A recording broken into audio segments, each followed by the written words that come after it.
Hey everyone, I wanted to come on and give you an update about my lining check. Beckett is napping right now, so I thought it would be a good time. Um, you can hear the neighbor dog running around everywhere and it's really bothering Gracie. Gracie hasn't been in a video for a while, so thought she would say hi. She needs a haircut really badly. She's pretty scruffy, but yeah, so I'll get right to it. I started my estrogen pills about 2 weeks ago, and I've been thinking I should do a video on that, but I haven't. So I'll just give a quick update on how that's gone. So most people taking estrogen only take about 4 to 6 milligrams. A day, but since I've had so much trouble in the past with my lining before my other two transfers, I started on the max, which was 12 milligrams a day, and it's really high, but it is what it is. We want the best chance to have a thick lining, so I did it, and I had just left, so I guess I can tell you, being on the estrogen, it actually wasn't as bad as I remember it last time, even though I was on a really high dose. So I'm definitely more tired than usual, and I did have a lot of spouts of nausea, so I'd get nauseous usually just for like a couple hours here and there, mostly in the afternoon. So it's not bad because when I'm pregnant I have it for 24 hours a day, so it really wasn't horrible, although it did make me kind of dread the first trimester again and the morning sickness that hopefully is to come. I mean, I'd rather have it than not be pregnant, so I'm preparing myself for it anyways. So that's about the only side effects that I had from the estrogen. A little more hazy. I'm still on the super fact as well.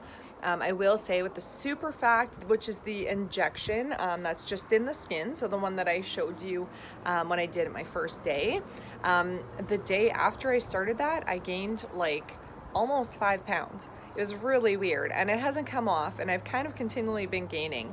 So that's been really frustrating for me, because if you know me at all, you know health and fitness is important to me, and you know it was hard because even going through the retrieval and my other two frozen transfers, I actually didn't gain really any weight from being on the hormones before, so I was not expecting it at all this time. I don't know if it's because I switched from the nose spray to the injection, or if maybe it was just my body's just different now that I've had a full-term baby, and my body's just reacting differently. I don't know, but whatever it is, it's annoying. But I know it's temporary. I know it will go away, and I'll worry about it once I hopefully have our second, maybe third baby, and I'll deal with it then. But for now, I'm just kind of taking it day by day and trying not to be too hard on myself or stress about it too much, but it's definitely kind of gotten to me. So anyways, the news that you really want to hear is, how was my lining check this morning? So when you're going for a frozen transfer, you have to get an ultrasound to check your lining 2 weeks after you start the estrogen. Sorry, I'm outside. There's some loud vehicles back there, and the neighbors are out, so you can hear them as well. So I went this morning, and what they are looking for is your lining to be a minimum of 7 millimeters, and second, they want it to have like 3 layers, be a triple layer or something like that, whatever. Anyways, my lining was almost 10 millimeters. So there we go. For once, my first lining check was awesome, and I'm so excited and happy about it, because I was going into it with no real expectations. I knew that there was a good chance that it wouldn't be thick enough, just because I've had a lot of trouble in the past. So with my other two transfers, I had to stay on the estrogen an extra 2.5 weeks to thicken my lining, and tried literally every trick in the book.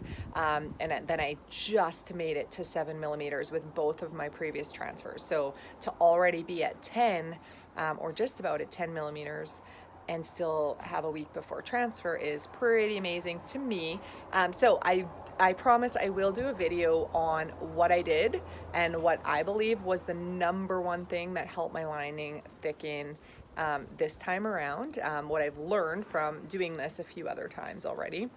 So I will do a video on that soon for anyone else who's maybe going through this or struggling with a thin lining, because I've been there.